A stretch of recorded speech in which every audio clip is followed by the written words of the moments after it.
अच्छा, कुछ लोग कहते हैं कि भाई लहसुन प्याज खाने में क्या दोष है, कहते हैं ना। तो जैसे आलू जमीन से पैदा वैसे तो प्याज लहसुन भी पैदा होता है, प्रोसेस तो सेम ही है दोनों को पैदा करने, दोनों को मिट्टी में हम डालते हैं, और इसमें तो किसी का मांस है नहीं, किसी का खून है, कोई जीव हत्या तो है नहीं, तो लहसुन प्याज को खाने में क्या दोष है।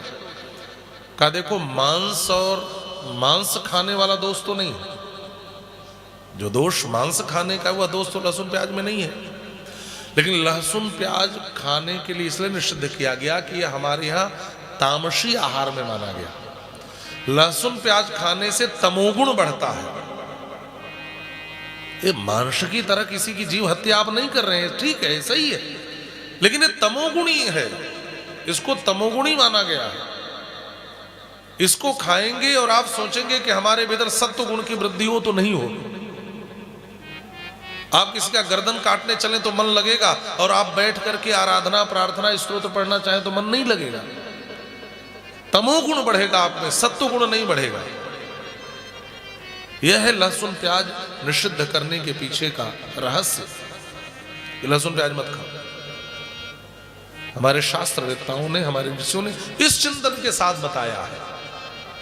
तो आहार हमारे जीवन को, एक विचारक ने कहा है कि कोई भोजन कैसा करता है, वह वस्त्र कैसा पहनता है, उसके मित्र कैसे हैं, कोई ये 3 बातें बता दे तो निर्धारित हो जाता है कि वह व्यक्ति कैसा है। आपका भोजन आपके व्यक्तित्व के निर्माण में भूमिका निभाता है।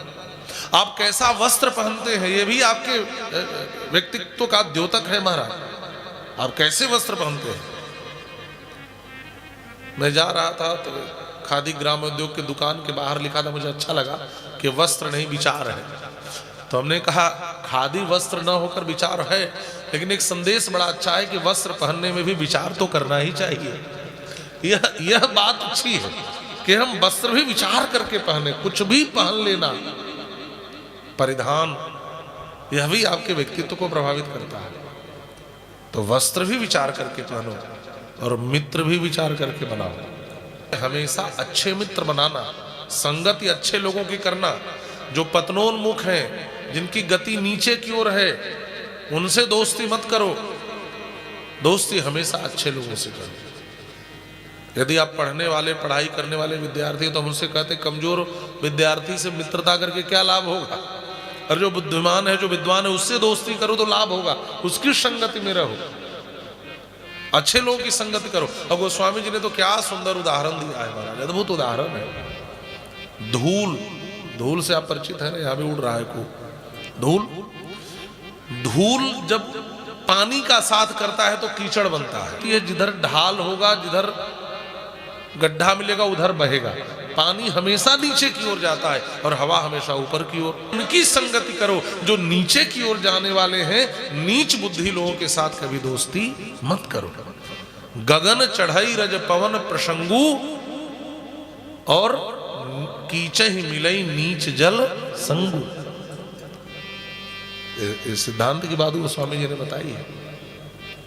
तो मित्र भी आपके जीवन को प्रभावित करते हैं। तो निषाद राज जी ने कहा कि भरत के प्रकृति की परीक्षा मैं भोजन से लूंगा, और 3 प्रकार के बड़े बड़े थाल तैयार किए गए। भोजन से सबसे अधिक घनिष्ठ संबंध है, सबसे अधिक। आहार हमारे जीवन को सबसे अधिक प्रभावित करता है।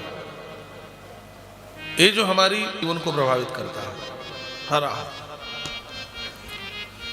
और कोई जरूरी नहीं मुंह से लिया गया आहार ही केवल हमारे जीवन को प्रभावित नहीं करता। कान से, आंख से, नाक से, त्वचा से, सबसे लिया गया आहार। आप गलत दृश्य देखेंगे, आपका जीवन प्रभावित होगा। गलत चीज खाएंगे तो प्रभावित होगा। भूमिका मुख से लिए गए आहार से, क्योंकि यह आहार हमारे मन को प्रभावित करता है। जैसा खावे अता है। दूषित अन्न, तामसी अन्न, ये सब हमारे जीवन को प्रभावित करता है हमारा।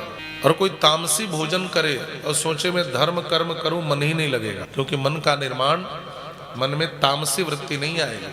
क्या कहते हैं, और जहां दफनाते हैं कब्रिस्तान, जहां जलाते हैं शमशान कहते हैं, जहां दफनाते हैं कब्रिस्तान कहते हैं। अच्छा, मुर्दे को जलाते ही तो है, कोई मर जाए उसको जलाना आग में। अच्छा, आप लोग शमशान से लौटते हैं तो हाथ पांव धुलते हैं कि नहीं, स्नान करेंगे, जरूर करते होंगे, क्योंकि सबसे अपावन और अपवित्र स्थल हमारे यहाँ शमशान को ही माना गया। अब आप थोड़ा विचार करना कि जिसकी रसोई में बकरे मुर्गे को मार दिया जाए तो मुर्दा हो गया, उसको तला जाए, भूना जाए, पकाया जाए, उसकी रसोई किसी शमशान से कम है? और उसके आप सोचें आपका उद्धार हो जाए तो भगवान भी ऐसे लोगों का उद्धार नहीं करते हैं। शास्त्र कहते हैं आहार शुद्ध हो सत्व शुद्धि, आहार की शुद्धि से ही सत्व की शुद्धि होती है। आहार शुद्ध नहीं है तो आपके विचार शुद्ध नहीं हो सकते, विचार शुद्ध नहीं होगा तो आपका व्यवहार शुद्ध नहीं होगा, व्यवहार शुद्ध नहीं होगा तो प्रभु को पाने की पात्रता नहीं आएगी।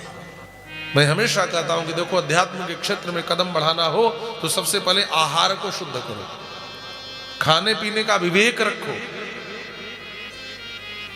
पशु पक्षी भी खाने पीने का विवेक रखते हैं, चिड़िया दाना चुगती है। मैंने एक दिन और कहा था, शेर घास नहीं खाता, घोड़ा मांस नहीं खाता, वह विवेक रखते हैं खाने पीने में। घोड़ा घास ही खाता है, शेर बनाया होता तो हमारे दांत नुकीले होते, हमारे नाखून नुकीले होते।